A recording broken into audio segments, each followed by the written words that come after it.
Hello and welcome to BrushMyQuant channel. If you want to increase your knowledge of maths and wish to receive regular updates from us, then consider subscribing to the channel by clicking on the subscribe icon to the right bottom of the screen. So let's get started with today's topic of exponents. So today we are going to go through a lot of different concepts of exponents and we'll try to take some examples as we are going through those concepts. So let's start with the first one. So minus 1 raised to n is equal to minus 1 for all odd values of n and is equal to plus 1 for all even values of n. Let's take some examples to understand this. So minus 1 raised to odd power, let's say 3, will become minus 1. And minus 1 raised to even power, let's say 2, will become plus 1. Minus k raised to n is equal to 1 if n is equal to 0. Let's take an example. So we are saying minus k raised to 0 will be equal to 1 because we know that anything raised to 0 except 0 raised to 0 is always equal to 1. Minus k raised to n is positive if n is even, except when n is equal to 0. That means minus k square will be nothing but k square, which is a positive number. Minus k raised to n is negative if n is odd. That means minus k raised to 1 will be equal to minus k, which is a negative number. Minus k raised to n is equal to 0 if k is 0 and n is not equal to 0. That means 0 raised to n will always be equal to 0. And minus k raised to n is not defined if both k and n are equal to 0. That means 0 raised to 0 is not defined.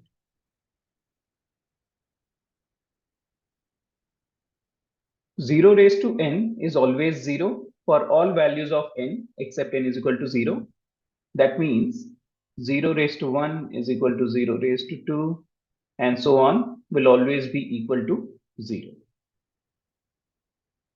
1 raised to n is always equal to 1. That means 1 square is equal to 1 raised to 3 is equal to 1 raised to 4 is equal to 1 raised to minus 4 and so on will always be equal to 1. X by y whole raised to a is equal to x raised to a divided by y raised to a.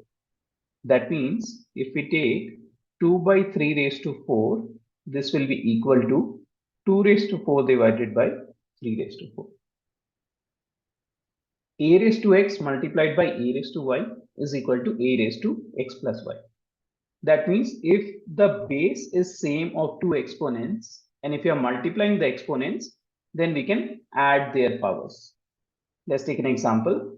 So 2 cube multiplied by 2 raised to 5 will become 2 raised to 3 plus 5 or 2 raised to 8. Note that the base was same in both the exponents. That's why when we are multiplying them, so we could add their powers. Similarly, a raised to x divided by a raised to y is equal to a raised to x minus y. That means if the base is same and if we are dividing two exponents, then we can subtract their powers. Let's take an example. So 2 raised to 5 divided by 2 square will become 2 raised to 5 minus 2 or 2 raised to 3. Here also we have the base as 2, which is same, and we are dividing two exponents, so we could subtract their powers. X raised to a multiplied by y raised to a is equal to x into y whole raised to a. So if we are multiplying two exponents and if their powers are same, then we can multiply the bases. That means 2 raised to 3 multiplied by 5 raised to 3 will be equal to 2 into 5 raised to 3 is equal to 10 raised to 3. Here the powers were same and we were multiplying two exponents. So we could multiply the bases and keep the same power.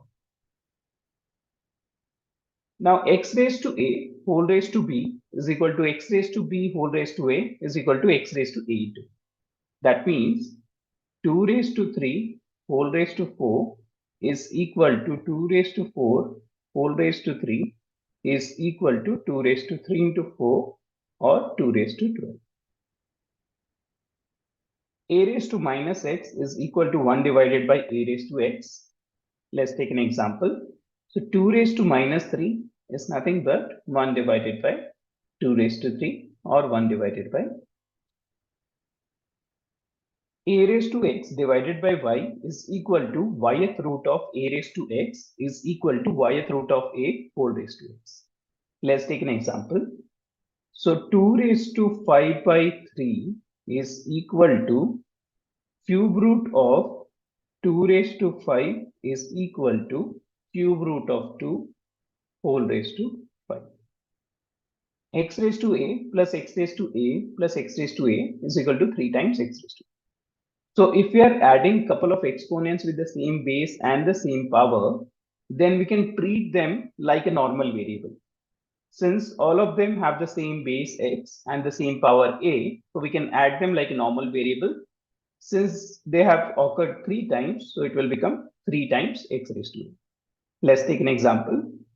So 2 raised to 2 plus 2 raised to 2 plus 2 raised to 2 will become 3 times 2 raised to 2.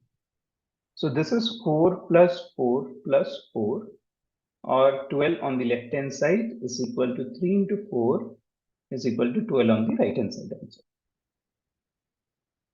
Now x raised to n minus y raised to n is always divisible by x minus y.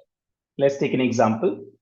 If we take n is equal to 1, that means x raised to 1 minus y raised to 1 will always be divisible by x minus y, which is true. If we take n is equal to 2, x square minus y square divided by x minus y, this is also divisible because we know x square minus y square is nothing but x minus y times x plus y, and this is definitely divisible by x minus y. X raised to n minus y raised to n is divisible by x plus y when n is even.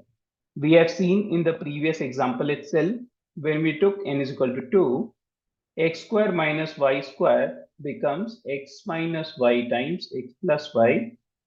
That means it is divisible by x plus y.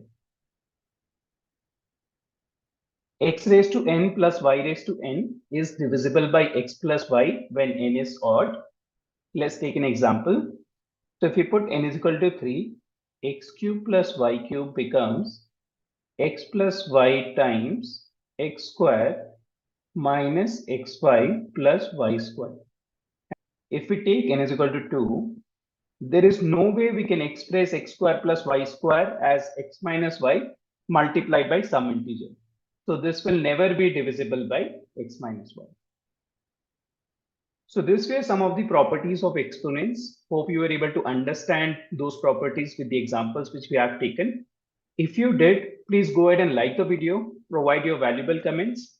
Do share the videos with your friends and consider subscribing to the channel by clicking on the subscribe icon, and do look forward for our next video next week. Thank you.